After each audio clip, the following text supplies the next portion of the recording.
Halo, selamat datang di presentasi proyek capstone kelompok kami. Eh, Kami dari C23E4098 dengan judul Toddler Nutrition Calculator. Jadi ini adalah tim kami, terdiri dari 3 orang dengan saya, Agung Suryanugraha S. Baik, perkenalkan nama saya Adrian. Kemudian ada Aisyah Wulandari, untuk Aisyah tidak dapat hadir karena sedang sakit. Jadi ini merupakan outline dari proyek capstone kelompok kami dengan project summary, alur pengerjaan dan project scope yang akan dijelaskan oleh saya, kemudian about apps dan project resource yang nantinya akan dijelaskan oleh Adrian. Saya akan mulai dari project summary terlebih dahulu.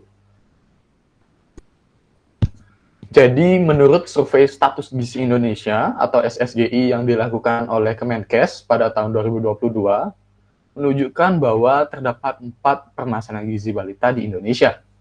Ada stunting sebesar 21,6%, di mana angka ini sedikit lebih besar dari standar WHO, yakni 20%. Kemudian ada wasting sebesar 7,7%, ada kurang gizi sebesar 17,1%, dan obesitas sebesar 3,5%.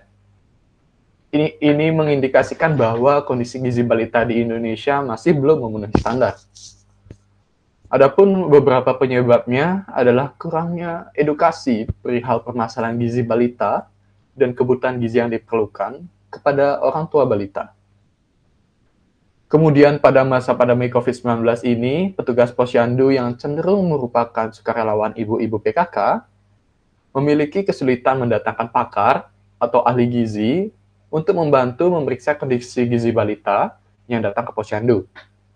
Sehingga kader posyandu membutuhkan suatu sistem informasi pendukung keputusan yang dapat membantu dalam mengkategorikan status gizi balita serta mengkategorikan asupan makanan yang tepat sesuai dengan analisa status gizi pada balita. Saya akan lanjut ke project scope, di mana pada project scope kelompok kami terdapat 4 bagian. Ada kalkulator perhitungan gizi, ada hasil download analisa kalkulator, ada resep empasi, dan artikel kesehatan.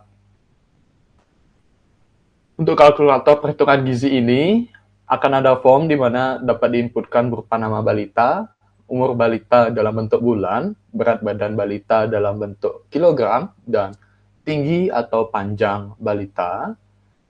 Kenapa tinggi atau panjang? Tinggi itu digunakan untuk mengukur balita dengan umur 2 tahun ke atas yang sudah dapat berdiri, dan panjang digunakan untuk balita 2 tahun ke bawah yang belum dapat berdiri dalam bentuk sentimeter. Ketika ditekan tombol hitung, maka akan mengeluarkan rangkuman berupa hasil analisa perhitungan gizi, di mana rangkuman tersebut dapat di-download dan dalam bentuk PDF dengan isi data diri dari balita tersebut, status gizinya seperti apa, nutrisi yang dibutuhkan dalam 1 hari itu berapa, nutrisi untuk sekali makan, makan pagi, makan siang, dan makan malam itu berapa. Serta ada berat badan per umur yang digunakan untuk mengetahui apakah berat badan balita tersebut normal atau tidak. Ada berat badan per tinggi badan untuk mengetahui apakah gizi dari balita tersebut normal atau tidak. Kemudian ada panjang badan per umur yang digunakan untuk mengetahui apakah tinggi badan balita tersebut normal di umur saat itu. Yang ketiga ada resep empasi. Jadi di fitur ini orang tua balita dapat membaca-baca, jadi punya referensi lebih dalam membuat MPASI untuk balitanya. Disesuaikan juga dengan umur balitanya. Jadi di sini kami sudah mengkategorikan dalam 6 sampai 8 bulan, 9 sampai 11 bulan, dan 12 bulan ke atas. Ada juga artikel kesehatan yang tujuannya adalah untuk mengedukasi para orang tua balita lebih mengenal tentang permasalahan status gizi. Ada stunting, wasting, obesitas, maupun kurang gizi. Selanjutnya saya akan masuk ke alur pengerjaan, di mana pada minggu pertama kami melakukan riset dan analisis dengan mahasiswa jurusan gizi.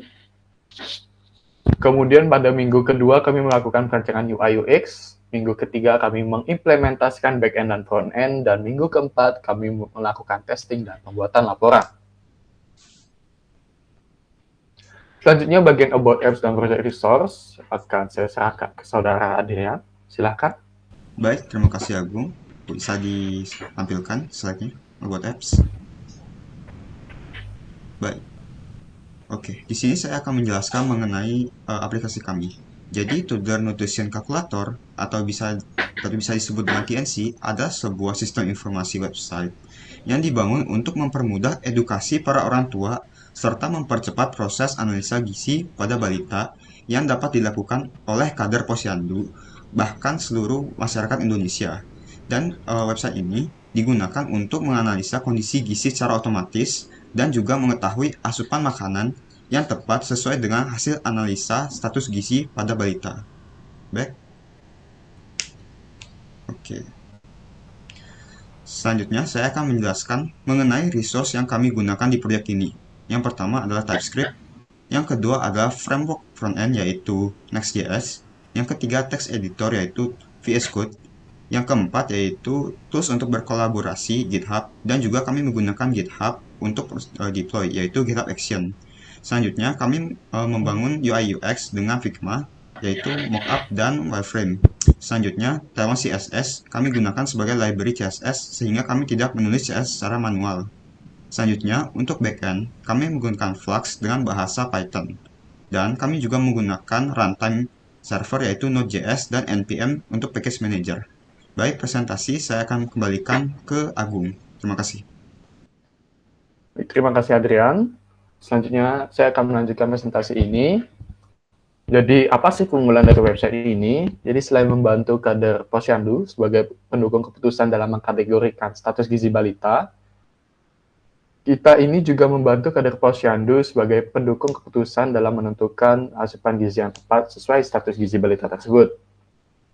Jadi dengan tampilan yang simpel dan mudah untuk digunakan, juga memiliki informasi yang cukup lengkap. Jadi seperti diberikan informasi untuk asupan nutrisi yang dibutuhkan dalam satu hari, bahkan dalam sekali makan, itu kita membuat perhitungan kalorinya berapa, energinya berapa, proteinnya berapa, karbohidrat berapa, dan lemaknya berapa.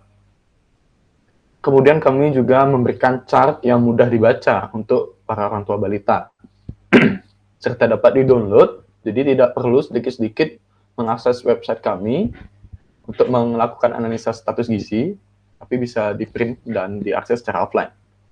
Kemudian tersedia juga fitur PWA, jadi fitur ini kami gunakan untuk akses yang lebih cepat di sekian keunggulan dari kelompok kami, dari project Capstone kelompok kami, maksud saya. Terima kasih. Sekian presentasi dari kelompok C23498.